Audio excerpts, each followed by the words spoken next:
Banking was conceived in inequity and was born in sin. The bankers own the earth. Take it away from them, but leave them the power to create money, and with the flick of a pen, they will create enough deposits to buy it back again. However, take that power away from them, and all the great fortunes like mine will disappear. And they ought to disappear, for this would be a happier and better world to live in. But if you wish to remain the slaves of bankers, and to pay the cost of your own slavery, then let them continue to create money.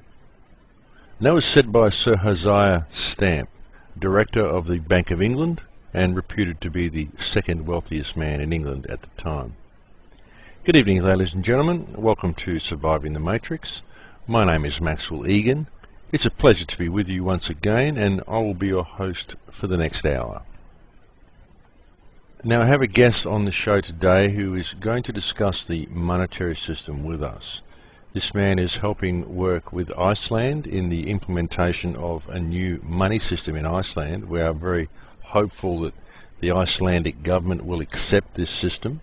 There are some members of the political party who are still quite reserved about this system, which is simply because of their fear of the international banking cartels. Many of them wish to cater to the whim of these cartels and simply don't wish to upset the banksters.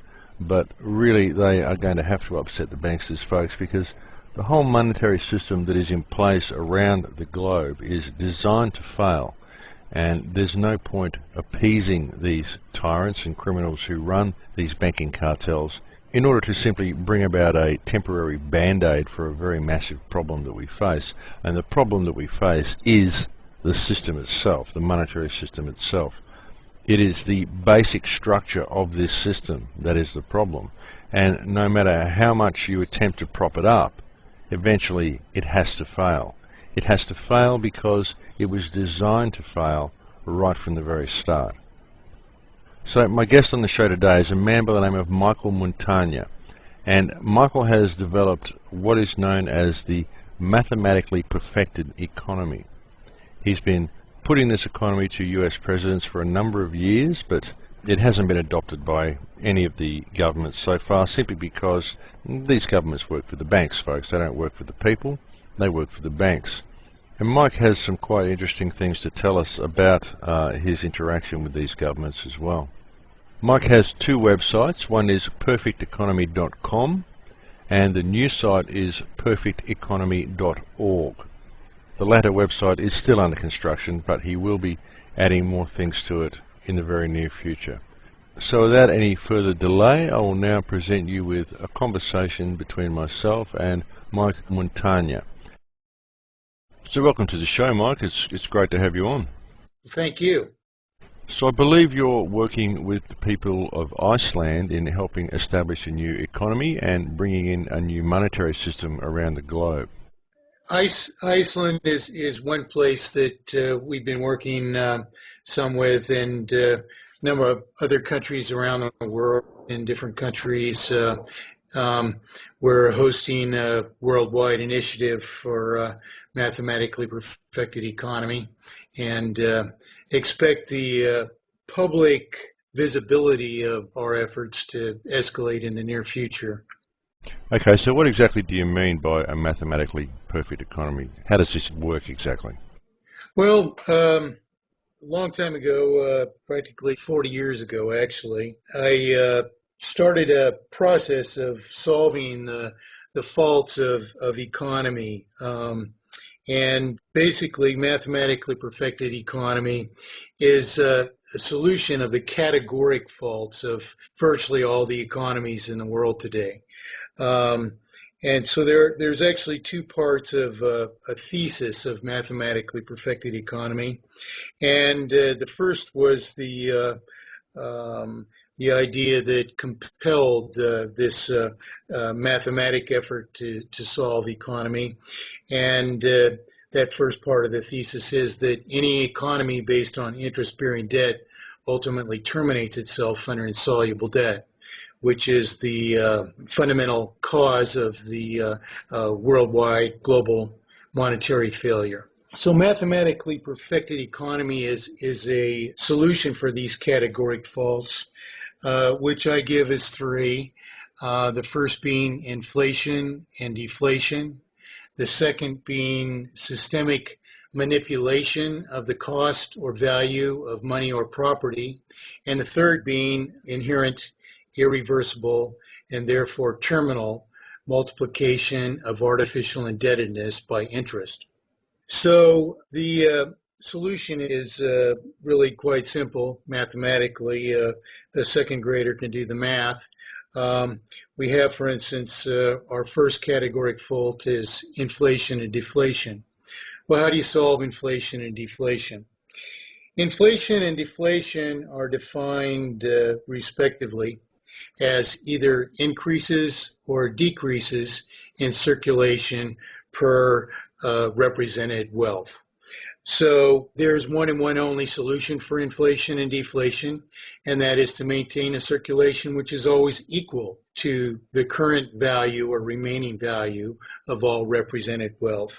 And there's actually one and one only method of doing so, and that is to pay off debts related to the property at the rate of consumption or depreciation. So what that means basically is that if we had a $100,000 house with a 100-year lifespan, and we figured the depreciation or consumption to be linear, then we would be paying the house off at a rate of $1,000 a year or $83.33 a month. So in order to solve inflation and deflation, debts cannot be subject to interest because that forces us to pay more out of circulation than exists in circulation, which is also what multiplies artificial indebtedness in proportion to a circulation or capacity to pay. So I'll skip to our third category fault, which is artificial multiplication of indebtedness in proportion to a circulation or capacity to pay. And this idea was the compelling idea of why to solve economy. And the answers to these questions actually struck me readily many years ago.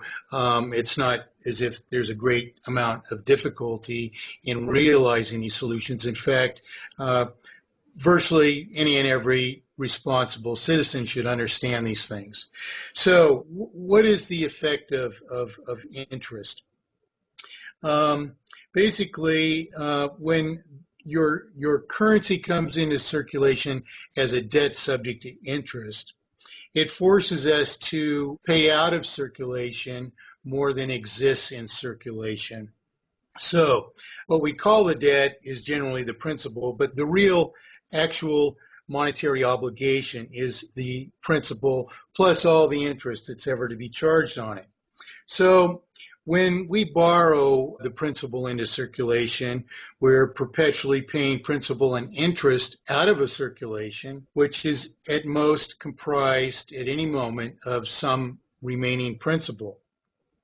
Well, in order to continue servicing the debt, since to pay this debt off would more than negate the entire circulation, we have to borrow back. We are forced to borrow the principal and interest that we pay out of circulation back into circulation to maintain a circulation which is sufficient to sustain whatever industry must exist so that we continue to earn and remain capable of repaying this debt. So we're paying principal out of circulation and necessarily reborrowing that back into circulation as new principal equal to the old, which makes it mathematically impossible to pay down the sum of debt.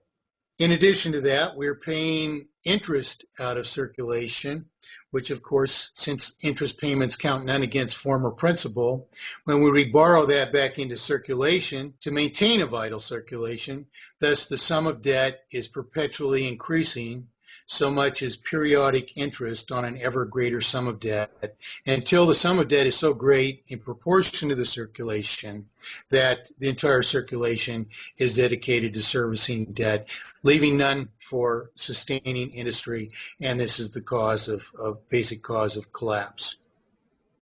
Yes, so this is very much what I've been saying to people as well, because interest really is the cause of most of the debt that we face in our societies, and the whole system is designed ultimately to collapse and to transfer all wealth into the hands of those who issue the money. It's been very cleverly designed this way.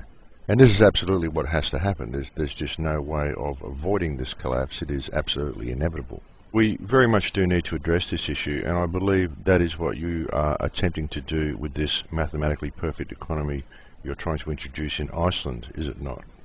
Well, yes, and actually there's a number of foreign governments beyond Iceland which are seriously considering adopting mathematically perfected economy immediately.